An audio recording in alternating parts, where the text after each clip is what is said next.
I never expected a single night to change how I saw her, or how she saw me. But when my friend's mom leaned closer and whispered, "One night could change everything, maybe forever," I realized this wasn't just temptation. It was the start of something I couldn't ignore. I hadn't planned on staying long that evening. It was just supposed to be another casual night, stopping by my friend's place, maybe a movie, some late-night talk about things that didn't matter. But the moment I stepped inside, the air felt different. Warmer somehow. And it wasn't because of him. It was because of her. His mom. She appeared in the doorway of the living room, a soft smile on her lips, her hair loosely tied back as though she hadn't expected company. There was something unhurried about the way she moved, a quiet grace that made everything around her slow down. "You're here," she said gently, her tone carrying the kind of welcome that went beyond simple politeness. I nodded, trying not to let my eyes linger too long. "Yeah, just hanging out for a while." She stepped closer, and the faint scent of her perfume reached me before her hand did. She touched my shoulder lightly, as though guiding me further in. It wasn't a long touch, no more than a second, but it left a warmth that seemed to seep through the fabric of my shirt. I swallowed, suddenly aware of how aware I was of her. My friend called from the kitchen, distracted by snacks or something, but my attention stayed with her. She tilted her head, eyes resting on me just a fraction longer than usual, before she moved toward the table to set down a tray of glasses. I watched the ease in her motions, how she balanced casual familiarity with something unspoken, something I couldn't quite name. The evening went on as it usually did. We talked, laughed, made jokes that only mattered in the moment. But every so often, my gaze wandered back to her. The way she leaned against the counter with her arms folded, listening to us with a half-smile. The way her eyes occasionally flicked toward me, not long enough to be obvious, but long enough that I noticed. And then there were the little details. The way the lamplight caught the curve of her cheekbone, the faint line of concentration when she was opening a bottle, the way her voice lowered just slightly when she asked if I was comfortable. At one point, when she placed a glass in front of me, our fingers brushed. Just the lightest touch, yet it sent a current through me that I tried to ignore. Her hand lingered half a heartbeat too long, and then she drew it back as though nothing had happened. But it had. I tried to focus on my friend's chatter, but my mind kept circling back to her, the quiet elegance, the sense of calm she carried, and the way her presence filled the room in a way I hadn't noticed before. That night began like any other. And yet, deep down, I already knew it wasn't. The night carried on like any other, but something beneath the surface had shifted. I could feel it, in the pauses, the glances, the way the air between us seemed to hum whenever she was near. My friend kept the energy light, telling stories, cracking jokes, tossing chips into his mouth like the world's most casual performer. I laughed along, but part of me wasn't fully there. My attention had a way of drifting toward her. She sat across from me, angled just enough so her face was always in my view. She wasn't trying to draw attention, and yet, every quiet movement did. The way she tucked a strand of hair behind her ear when it slipped loose. The way her hand curled around a glass, elegant and steady, as though she'd been made for stillness in a world that moved too fast. Once or twice, she caught me watching. She didn't look away immediately, though. Instead, her lips curved into the faintest smile, not playful, not teasing, but knowing. As though she understood exactly what I was doing, and chose not to stop me. I tried to shake it off, to keep myself grounded in conversation with my friend. But when he excused himself to grab something from upstairs, the rhythm of the night shifted completely. It was just the two of us now. She didn't rush to fill the silence. She leaned back slightly, her eyes steady on me, and asked, "So, how are you really doing?" Her voice was softer now, lacking the casual edge she'd used when speaking to both of us. The question caught me off guard. Nobody asked it like that anymore, not just out of politeness, but as if they truly wanted to know. I hesitated before answering, feeling suddenly younger, more exposed. "I'm figuring things out, I guess. School, work, life. It feels like everything's moving faster than I can keep up." Her expression softened, a mixture of understanding and something deeper, something private. "It doesn't stop," she said quietly, almost to herself. "That feeling. You just learn to breathe through it." The honesty in her words lingered between us. For a moment, it felt less like a conversation and more like a secret being shared. I noticed then how close we were. The table wasn't wide, and her knee brushed against mine beneath it. Neither of us moved. My pulse quickened, but I forced myself to stay calm, steady, as though the contact meant nothing. But it did. The quiet of the house pressed in around us. Without the noise of my friend's voice, the ticking of the clock seemed louder, the hum of the refrigerator sharper, the warmth of her nearness undeniable. I found myself leaning forward just slightly, not enough to be obvious, but enough to close the space between us. She mirrored the motion without thinking, her chin resting against her hand as she studied me. Her gaze didn't waver, and for the first time that night, I felt truly seen. It wasn't dramatic. It wasn't obvious. It was subtle, almost fragile. But in that fragile silence, curiosity took root, the kind that didn't fade once the night ended. By the time my friend disappeared upstairs to grab something, the house felt quieter than it had all evening. Too quiet, maybe? The kind of quiet where every sound carries, where every pause feels longer than it should. She lingered in the living room for a moment, tidying the table absent-mindedly, before glancing at me. "Tea?" she asked, her tone simple, but there was something in the way her eyes held mine that made the question feel heavier. I nodded, maybe too quickly, and followed her into the kitchen.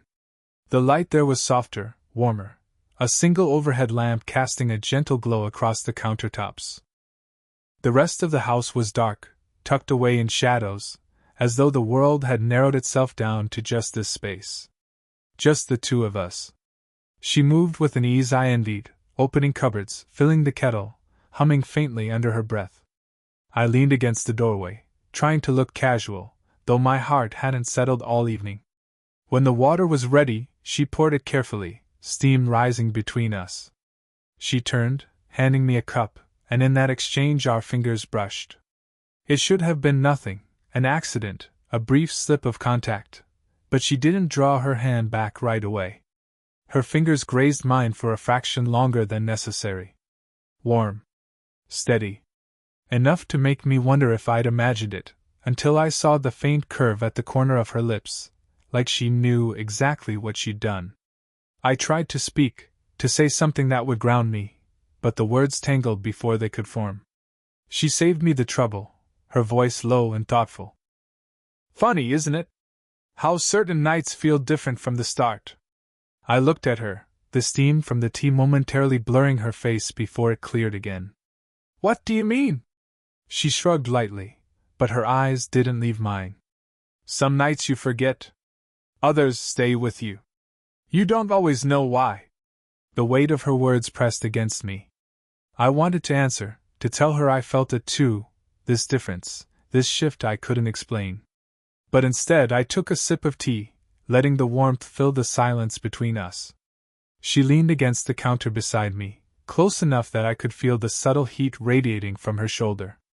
Close enough that the scent of her perfume mingled with the steam rising from my cup. When she laughed softly at something I said, something small, hardly worth remembering, it felt different. More private. As if the sound was meant only for me. And standing there, with the night wrapped around us and her presence anchoring me in ways I couldn't admit aloud, I realized I didn't want the moment to end. The kitchen wasn't just a kitchen anymore. It was the heart of something new, something fragile, something quietly electric. For a while neither of us said much. The kitchen had grown quiet again, apart from the soft hum of the refrigerator and the occasional creak of the house settling. I tried to steady my breath, but it felt too loud in my own chest. Every second stretched longer, and I found myself studying the curve of her profile, the way the lamplight softened the lines of her face. She seemed perfectly calm, sipping from her cup, but when she set it down, her hand lingered against the counter, fingers pressing into the surface as if grounding herself. I noticed the slightest tremor in her touch, so faint most people would have missed it. But I didn't. "You're quiet," I said gently, hoping to break the tension. Her lips curved into a small smile that didn't quite reach her eyes. I suppose I should be. I frowned slightly. Why? She turned then, finally meeting my gaze.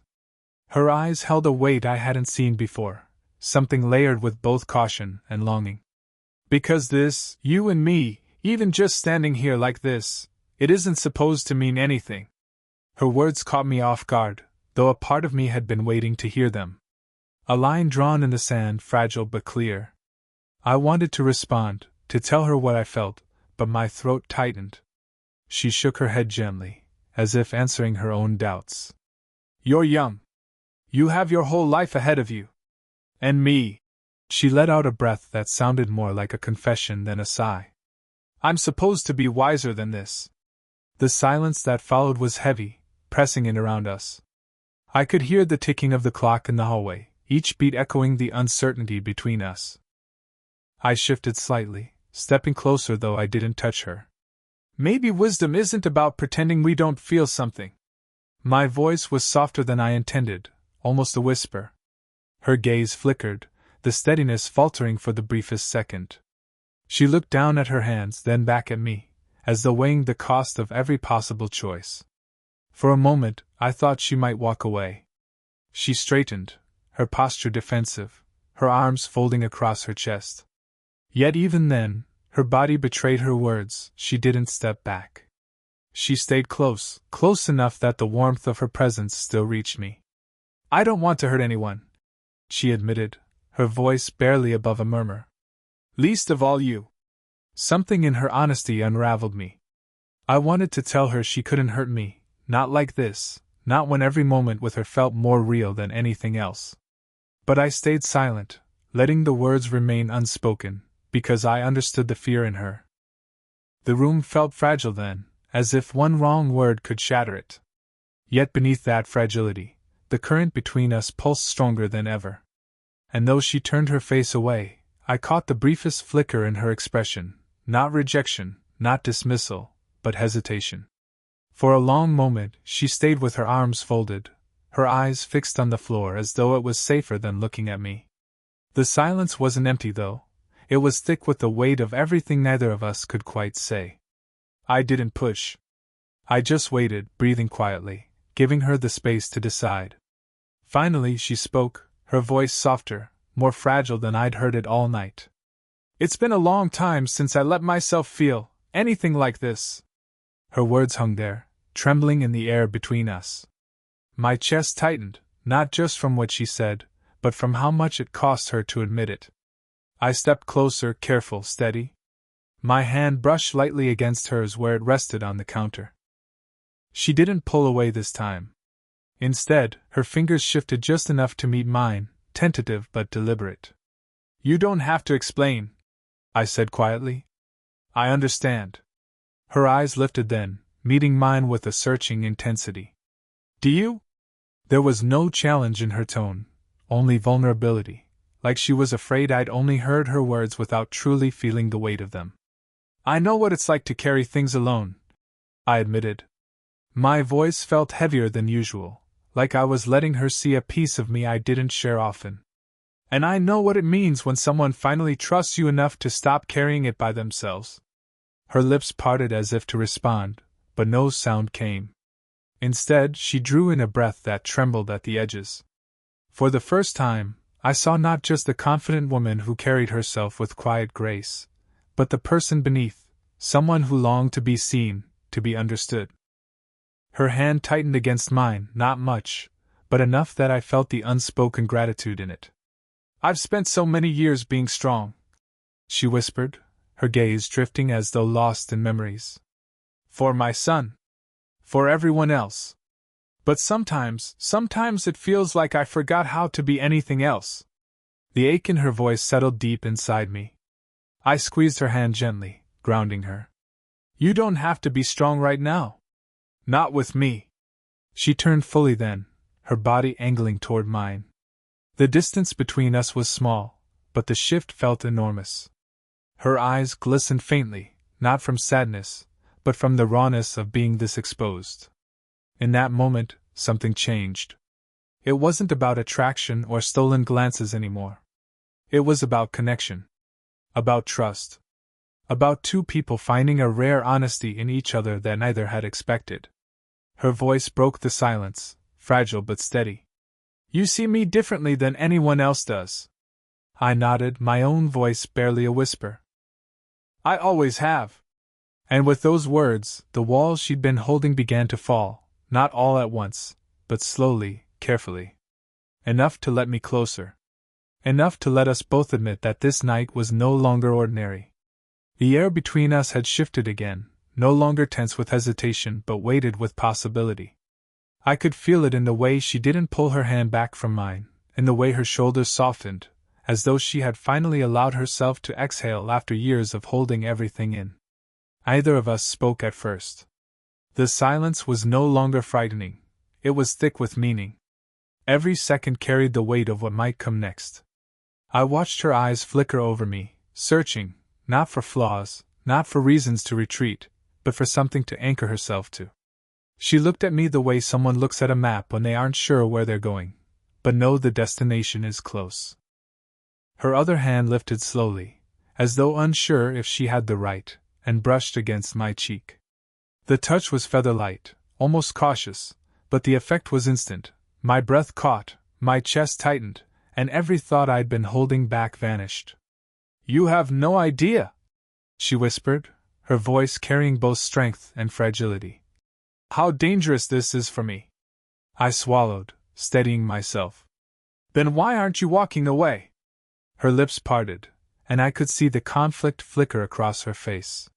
She closed her eyes for a moment, then opened them again, her gaze sharp, certain. Because one night could change everything. She paused, her thumb still resting lightly against my cheek, trembling just enough for me to notice. Maybe forever. The words fell into me like a spark into kindling. I didn't rush to answer. I couldn't.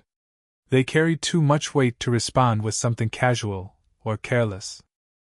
Instead, I let my forehead lean gently against hers, closing the space without taking it further.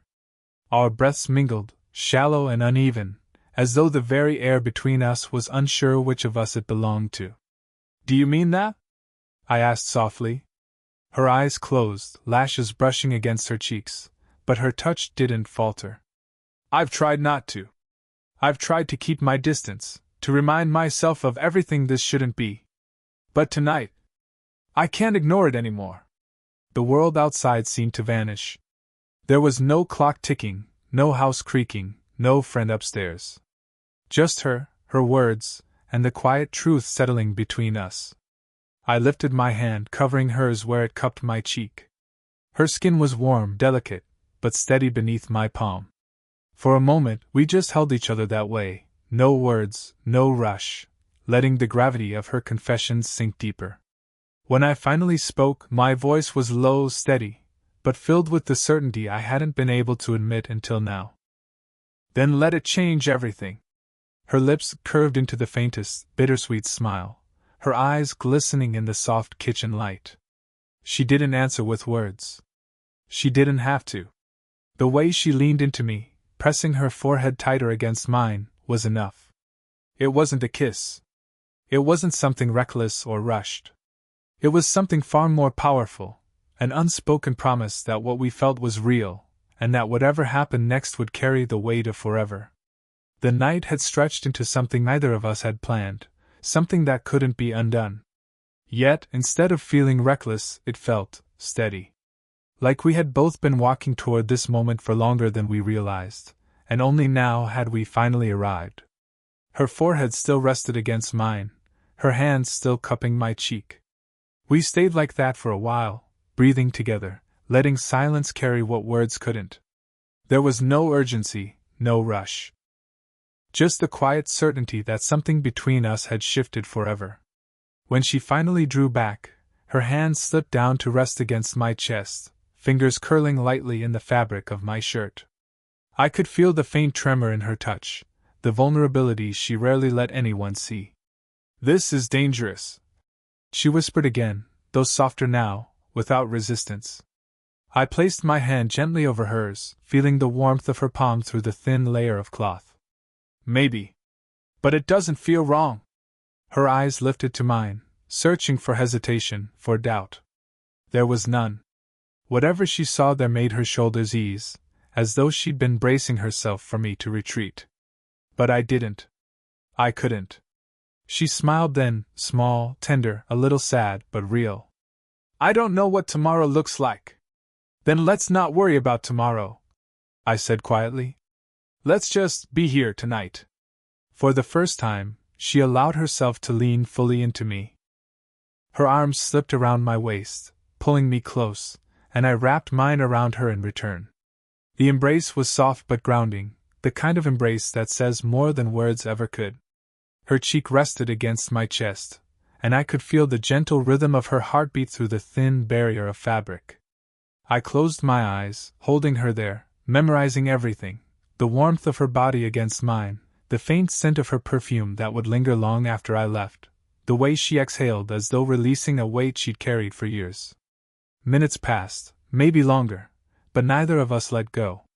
The world outside the kitchen might as well have stopped. When she finally lifted her head, her face was close enough that I could see the faint shimmer of unshed emotion in her eyes. She brushed her fingertips along my jaw, a tender, almost reverent touch. "Thank you," she murmured, though she didn't explain what for. She didn't have to. I smiled faintly, covering her hand with mine. "For what it's worth, this night has already changed me." Her lips curved, her gaze softening, and she leaned in once more, not for a kiss, but to press her forehead gently against mine again, sealing the moment with quiet intimacy. We didn't make promises.